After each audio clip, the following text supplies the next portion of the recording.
本節目由雅詠音響、HK68、P&O Hi-Fi、Sound Concepts Limited、放浪音響、Volant Audio 贊助播出。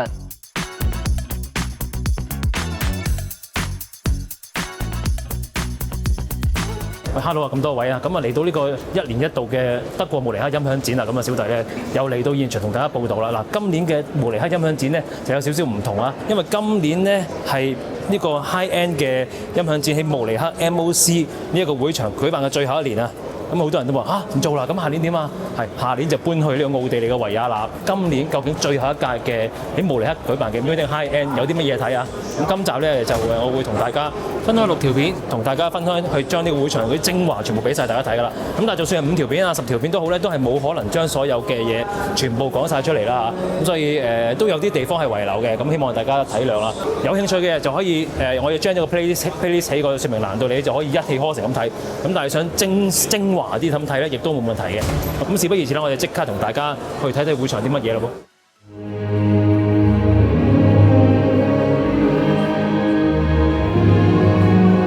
首先出場咧就係塞浦路斯 Aries Syrah， 咁大家都見到都係一個大型嘅號角喇叭，喇叭係 Palace 4路設計，半有圓，有圓嗰部分呢，就係每邊8隻12寸嘅低音單元啦。嗱，每隻單元咧係有獨立一組功放負責推動嘅，電子分音咧係全模擬線路，冇任何 DSP 嘅處理啊。無弦部分咧就3路設計，先係8寸嘅中低音，由110 Hz 上到350 Hz。號角中音方面咧，用德國製造嘅 Tractrix 360度圓邊設計咧，就消除咗號角單元最難解決嘅顯射問題啦。高音都係 Tractrix 嘅絲帶號角，單元後面再連接多一個調轉擺嘅號角，用嚟吸收背波，避免有害反射。嗱，呢對喇叭嘅售價咧就係38萬美金一對嘅。另外想講一部入門少少嘅器材 Hermes 膽唱頭放大器，有3級增益可以揀啦，分別係66 dB、80 dB 同埋96 dB。呢間房嘅聲音其實我係覺得非常之好聽，音樂填滿晒成個空間，能量夠之餘咧係鬆容自然嘅。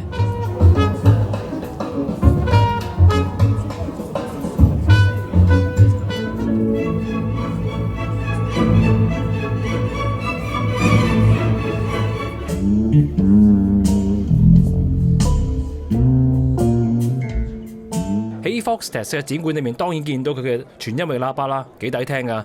咁另外仲有耳礦啦 Burson 嘅，同埋咧我自己好熟悉、好中意啊 Precasti Design 嘅 M1 解碼，最 original 嘅 M1 解碼，其實到今日都幾抵玩。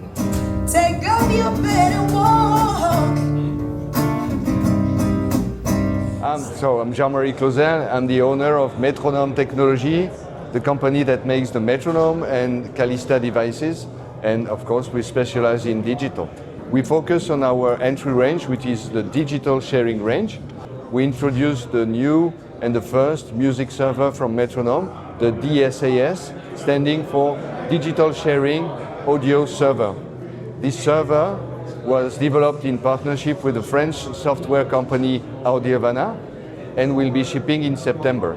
We also show here a CD transport, the DST, Digital Sharing Transport, to complete this DH range. So now we have a streamer, a CD transport, a DAC, and very soon a server. So it will be a complete range. We want to dedicate that range to the new audiophiles or people who have limited space for their hi-fi system. The price, we try to be as competitive as possible, but making 100% in France is a little bit more expensive than in some countries. But all the devices in this DS range roughly are around 5,000 euros, which is a good pricing compared to their performance. Yeah, thank you so much.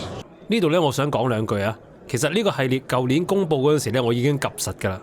首先 Metronome 教聲好 analog， 然後佢嘅配置好靈活，咁 size 又唔係好大喎。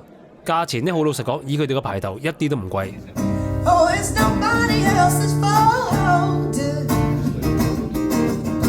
啦，咁啊嚟到呢個 ATC 嘅房間，咁啊兩個系統喎，一個大一個細。咁大嗰邊咧就係 SCM150啦，細呢邊咧就係一個簡單嘅2.1系統啦。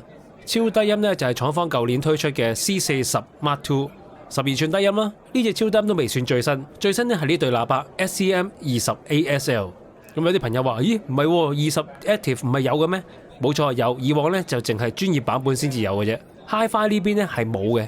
咁出咗呢個型號之後呢，而家 ATC Hi-Fi 嗰邊有緣嘅最細喇叭呢，就係呢一對咧。作為呢個 Hi-Fi section 嘅喇叭呢，咁當然有唔同嘅木皮俾用家揀啦，同超低音襯埋一套呢，講真係靚嘅。另外想提一提 ATC 呢，今年開始佢哋個廠房進行咗全面嘅擴充，除咗有自己做雙體嘅木廠之外呢，亦都有啲電子零件嘅廠投入服務啊。佢哋嘅產能比原本呢係高咗差唔多1倍啊。咁我相信稍後呢訂 ATC 嘅喇叭應該就唔使等咁耐啦。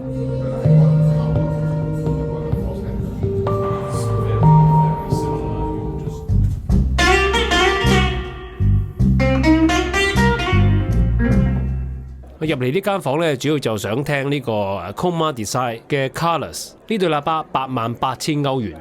擴音機呢就係嚟自一個叫做 Ainstorm， 咁包括呢就係 Eric Encore 後級啦，134,400歐元 ；Monica 前級啦，50,400歐元。咁數碼信源呢就係 Wardes 嘅 Studio Player 35,000歐元。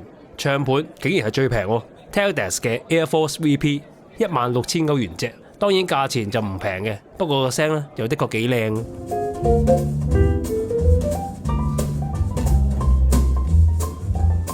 除咗 Coma 喇叭之外咧，西班牙器材成架 Edisenia Audio 咧，亦都係幾間房裏面出現啊！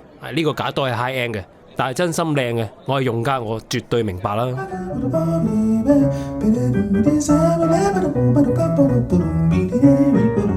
High end 線材 Sensati 咧，咁繼續拍住呢個 Vitas Audio 同埋 SV Audio 咧，就開一間大房。咁大家見到咁多隻低音啦，都估到噶啦。呢間房嘅聲效真係勁到爆炸。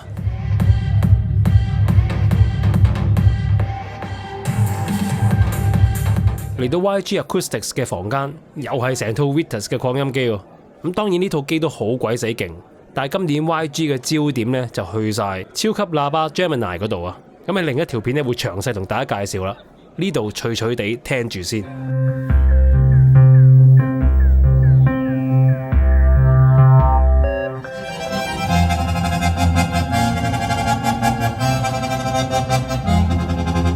咁呢間房啊好聲喎。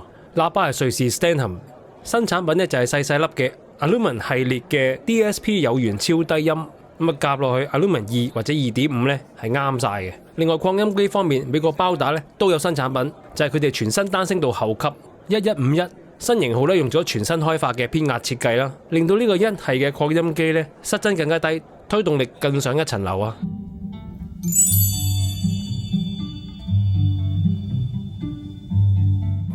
呢間房咧都幾好聲，喇叭咧就係 Igleson Works， 不過呢對喇叭對擴音機要求幾高嘅。咩擴音機呢？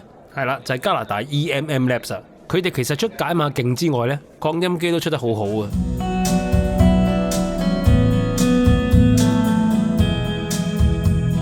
美國 Lotus 線呢，大家都知道佢係 High End 線啦，但係近呢2年佢哋主打嘅系列係紅色嘅入門系列，今年繼續都係一片紅海。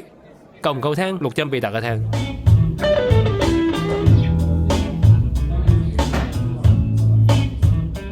好啦，嚟到俄拉力嘅，俄拉力有新產品喎，就係叫做 X3。大家一眼望落去就梗係覺得佢哇係 CD 機嚟啦，冇錯，佢係一個內置頂揭式 CD 轉盤啊，3係旗艦噶啦，所以係外置供電啊，有好靚嘅數碼輸出，亦都有好靚嘅模擬輸出。亦都好靚嘅模擬輸入喎，入邊仲可以裝最多8TB 嘅儲存，即係話佢唔係 CD 機咁簡單，佢仲係一部串流機，仲係一部前級，仲可以有大量客製化嘅空間。咁解碼咧用翻 Auralic 自家嘅 Fusion DAC 第2代啦，內置時鐘係 Leo Clock， 咁價錢呢就由14,999美金開始啊。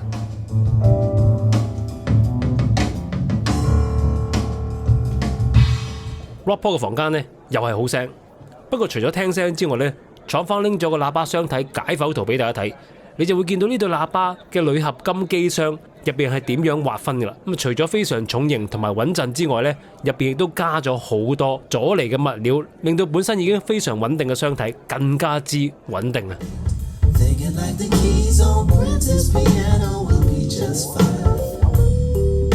咁啊啱啱宣布股權有啲改動嘅貴豐，今年繼續啦，有啲咩新產品呢？就係佢哋嘅純甲類立體聲後級 Antlion 出咗全新嘅 Revelation 版本，但係你唔好諗住佢只係一個普通嘅 Facelift 版本喎，佢入邊嘅功率管全部已經改晒新世代貴豐用嘅東芝功率管噶啦。供電咧係用咗2隻1150VA 嘅環牛嚟到處理啊，水塘總共係67萬秒，4盎嗰陣時咧320瓦，8盎嗰陣時咧160瓦，純甲類啊。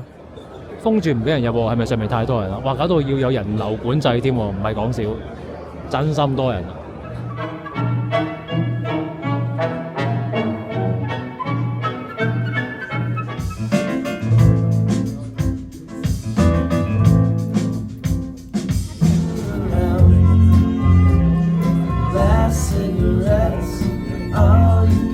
好，嚟到哈曼嘅大本營啊，咁我哋睇睇哈曼名下嘅音響產品有咩新嘢出啦。JBL 大家睇得最順眼嘅就係佢啲復刻型號啦，亦都係熱賣嘅。但係今年佢哋有新產品，就係全新嘅 Summit 系列啊，型號咧都係啲山脈嘅名稱嚟嘅。咁啊最貴嗰對 Makalu 就係夾配 Mark Levinson 嘅擴音機啦 ，high end 噶啦，聲音都開揚同埋能量感充沛啊。咁啊見到有部 Mark Levinson 嘅 Number 626前級行緊少少望一望啊，其實完全係應有盡有噶。不過個樣就有啲講唔出嘅唔同咗咯。咁另外後邊咧仲有其他牌子啦，例如 Arcam。嗱 Arcam 好老實講，就真係轉晒新形象啦，冇跟開咧，你未必認得出啊。